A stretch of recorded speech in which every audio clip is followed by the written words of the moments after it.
کیا آپ اکثر یہ محسوس کرتے ہیں کہ آپ کسی عظیم مقصد کے لیے منتخب کر لیے گئے ہیں؟ کیا آپ اس مقصد کو پہچاننے کی تڑپ رکھتے ہیں؟ کیا آپ اپنے ایمان سے مضبوط تعلق کو محسوس کر رہے ہیں؟ اور کیا آپ اپنی روحانی سفر کی ابتدا کر چکے ہیں؟ اگر ایسا ہے تو آپ ان طاقتور لوگوں میں سے ایک ہو سکتے ہیں جو دنیا کی مشکلات اور توجہ ہٹانے والی چیزوں کے باوجود اپنی منفرد روحانی راہ کو پہچانتے ہیں۔ بسم اللہ الرحمن الرحیم۔ السلام علیکم ناظرین، آج اس ویڈیو میں ہم 7 واضح نشانیوں کے بارے میں بات کریں گے جو اس بات کی نشاندہی کرتی ہیں کہ آپ کے پاس ایک غیر معمولی روحانی تحفہ ہے۔ یہ نشانیاں محض اتفاقات نہیں ہیں بلکہ آپ کی زندگی میں اپنے مقصد کو پہچاننے کے لیے بہت اہم ہیں۔ جب آپ انہیں سنیں گے تو یقیناً اپنے تجربات پر غور کرتے ہوئے اپنے غیر معمولی سفر کو پہچان جائیں گے۔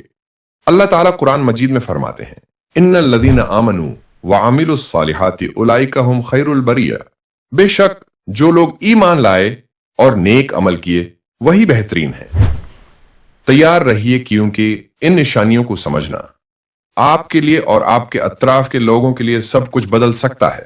آئیے آج اس راز سے پردہ اٹھاتے ہیں کہ آپ اپنے روحانی سفر میں کہاں کھڑے ہیں اور کیا آپ بھی ان خوش نصیبوں میں سے ہیں جنہیں اللہ نے چن لیا ہے۔ نمبر 1، کیا آپ اللہ سے وفادار ہیں اور اللہ کی موجودگی کا احساس آپ کو ہر وقت رہتا ہے؟ اگر ایسا ہے تو یہ پوائنٹ آپ کے لیے ہے۔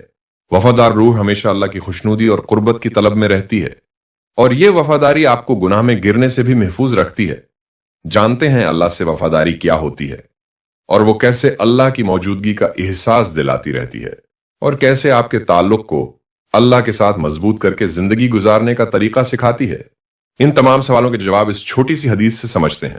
نبی محمد صلی اللہ علیہ وسلم نے فرمایا، اللہ کے نزدیک سب سے زیادہ محبوب اعمال وہ ہیں جو مستقل کیے جائیں، چاہے وہ تھوڑے ہی کیوں نہ ہوں۔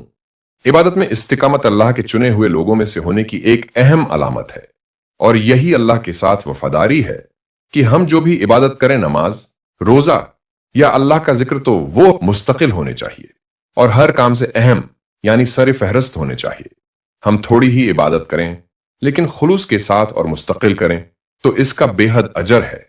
یہ دل کو پاک کرنے کے ساتھ ساتھ اللہ سے تعلق کو بھی مضبوط کرتی ہے اور آزمائشوں کے خلاف ایک ڈھال کے طور پر کام کرتی ہے، جس سے آپ اپنے ایمان میں مستقل رہتے ہیں۔ آپ عبادت میں سکون پاتے ہیں، یہ جانتے ہوئے کہ ہر نماز، ہر تلاوت اور ہر لمحہ ذکر آپ کو اللہ کی رحمت اور رہنمائی کے قریب تر لاتی ہے۔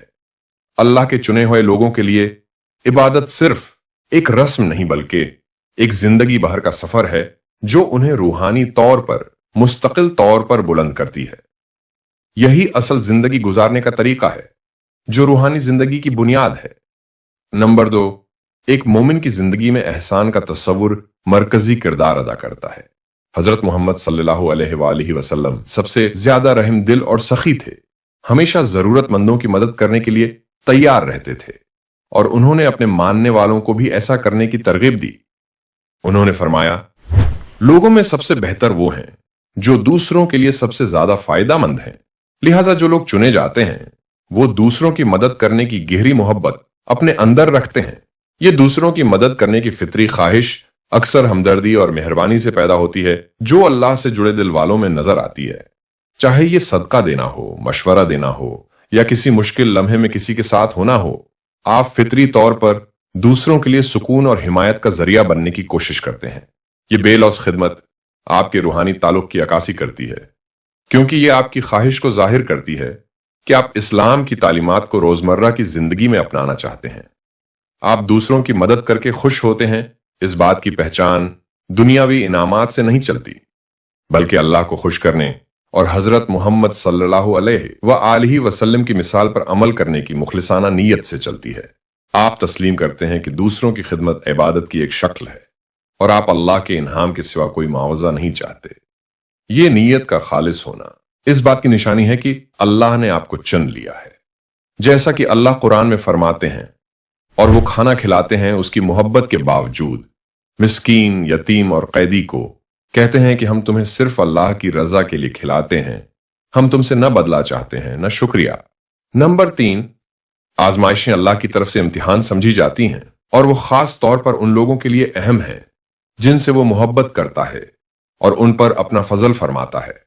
نبی محمد صلی اللہ علیہ وسلم نے فرمایا، سب سے زیادہ سخت آزمائشیں انبیاء پر آتی ہیں، پھر نیک لوگوں پر، اور پھر ان لوگوں پر جو ان کی پیروی کرتے ہیں۔ اس کا مطلب یہ ہے کہ اگر آپ خود کو بہت سی آزمائشوں اور مشکلات کا سامنا کرتے ہوئے پاتے ہیں تو یہ اس بات کی نشانی ہو سکتی ہے کہ آپ اللہ کے منتخب لوگوں میں سے ہیں، اور ان آزمائشوں کے ذریعے اللہ آپ کو ایک بڑے مقصد کے لیے تیار کر رہا ہے۔ یہ آزمائشیں سزائیں نہیں ہیں بلکہ روحانی ترقی کے مواقع ہیں۔ یہ آپ کے دل کو پاک کرنے، آپ کے صبر کو مضبوط کرنے اور اللہ پر آپ کے انحصار کو بڑھانے کا ذریعہ بنتی ہیں۔ ہر چیلنج جن کا آپ سامنا کرتے ہیں، چاہے وہ مالی مشکلات ہوں، ذاتی نقصان ہو یا صحت کا مسئلہ، آپ کو اللہ کی طرف رجوع کرنے اور دعا کرنے پر مجبور کرتا ہے۔ ان امتحانات کے ذریعے آپ کا ایمان صاف ہوتا ہے اور آپ کو یہ احساس ہوتا ہے کہ حقیقی طاقت اللہ کی حکمت اور منصوبے پر بھروسہ کرنے میں ہے۔ مشکلات کا سامنا کرنا آپ کو قیمتی سبق سکھاتا ہے۔ آپ میں استقامت، عاجزی اور دوسروں کے لیے زیادہ ہمدردی پیدا ہوتی ہے، جو ممکنہ طور پر اسی طرح کی مشکلات سے گزر رہے ہوں۔ بار بار آزمائشوں کا سامنا کرنا اس بات کی نشانی ہے کہ اللہ آپ کی صلاحیت کو دیکھتا ہے اور آپ کو کچھ بڑا کرنے کے لیے تیار کر رہا ہے۔ ان امتحانات کے ذریعے وہ آپ کو ایک مضبوط مومن بناتا ہے جو زندگی کی مشکلات کا سامنا کر سکتا ہے اور پھر بھی ایمان میں ثابت قدم رہتا ہے۔ یہ استقامت آپ کو ایک اعلیٰ روحانی مقصد کے لیے منتخب لوگوں میں سے ایک کے طور پر ممتاز کرتی ہے۔ نمبر 4، مشکلات کے وقت صبر ایک گہری علامت ہے کہ آپ اللہ کے چنے ہوئے لوگوں میں سے ہیں۔ قرآن کریم میں اللہ تعالیٰ فرماتے ہیں، ان اللہ مع الصابرین، بے شک اللہ صبر کرنے والوں کے ساتھ ہے۔ جب آپ مشکلات کا صبر کے ساتھ سامنا کرتے ہیں تو یہ آپ کے اللہ پر اعتماد اور اس کی حکمت اور وقت پر آپ کے غیر متزلزل ایمان کو ظاہر کرتا ہے۔ مشکلات کا سامنا کرنا کبھی آسان نہیں ہوتا، لیکن جن لوگوں کا روحانی رجحان ہوتا ہے ان کے لیے یہ چیلنجز اللہ کے ساتھ گہرے تعلق کے مواقع بن جاتے ہیں۔ اس کے علاوہ صبر اندرونی قوت کو فروغ دیتا ہے۔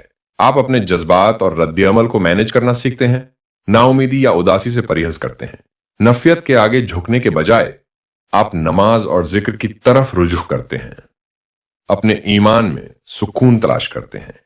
آخرکار مشکلات کے دوران صبر آپ کے اللہ کے منتخب لوگوں میں سے ہونے کی گواہی دیتی ہے۔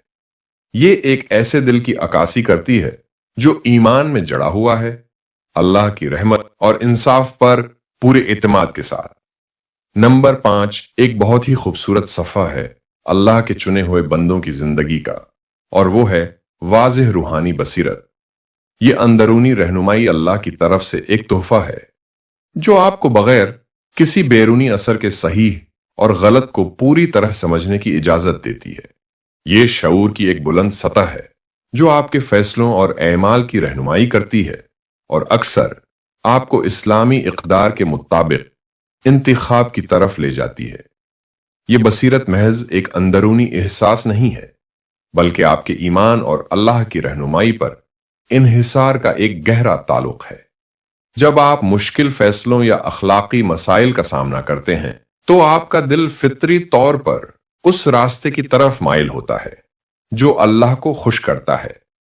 یہ روحانی وضاحت آپ کو گناہ کے اعمال سے بچنے اور سیدھے راستے پر قائم رہنے میں مدد دیتی ہے، یہاں تک کہ جب آزمائشیں سامنے آئیں۔